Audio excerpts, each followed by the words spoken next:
So tell us about this wonderful world of industrial policy. I mean, sometimes we criticize it, and it looks like right now the United States is embracing it. Where are we globally on industrial policy?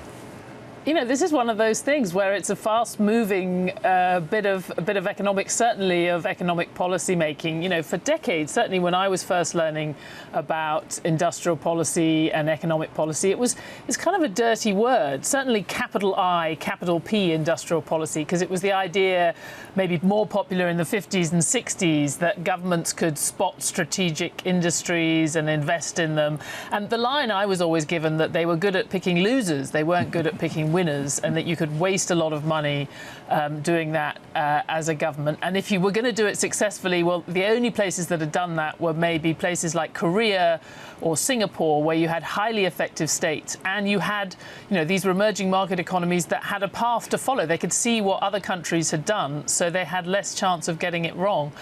What's changed, I think, you know, like so many things, has been upended by the different geopolitical outlook. You know, that what you think of as even, you know, what a winner would be in a context where you could have in 10 or 20 years' time a decoupled global economy really changes. You know, it could be you may have wasted a lot of money, and an economist might have said that is a big, you've inefficiently used those resources, you're not making profits, you've produced excess capacity of a good in the global market from doing this industrial policy.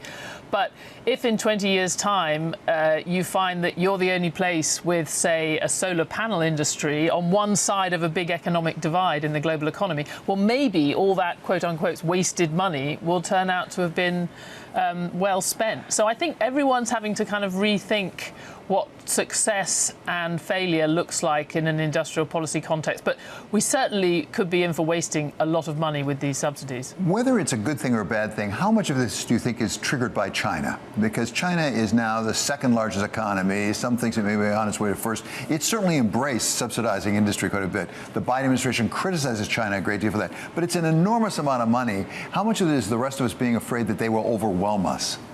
Well, and I think it's not just the fear, right? It's actually the reality in some key sectors. I mean, the green technology is a classic example. We're now looking at how much, you know, Chinese EVs, electric vehicles, are just sort of swamping the global market.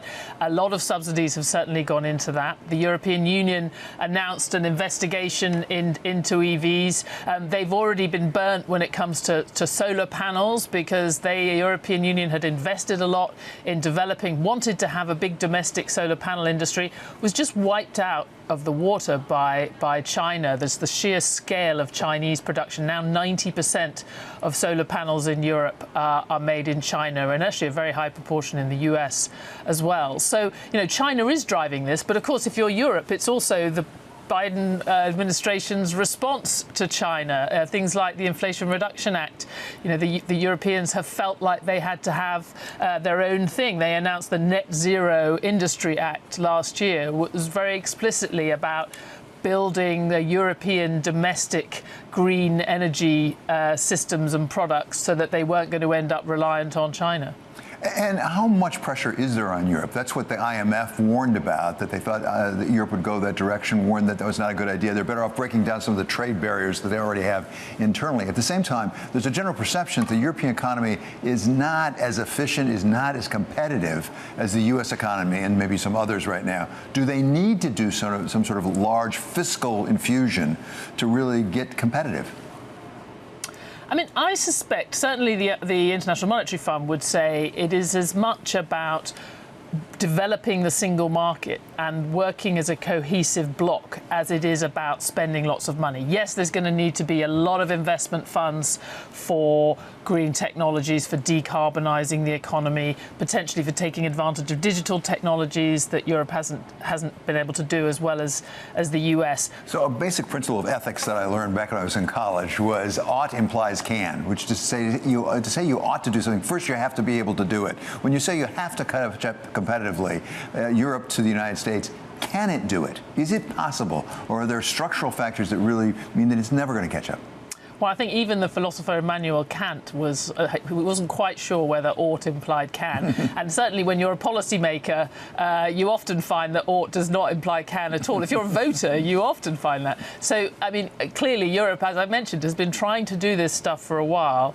I think it is interesting that they're focusing, particularly when they're talking about investing in green technologies now, their minds have been focused by what has happened with China, the fact that they've basically lost the battle on solar panels. So they're thinking about how can they invest in a smart way, not completely matching China on scale, but maybe matching or exceeding it on quality, innovation.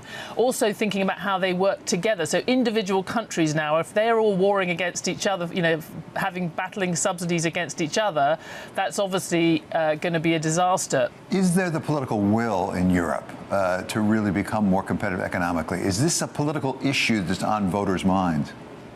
I think it's always one of those things that is talked about a lot in Brussels by the European Commission.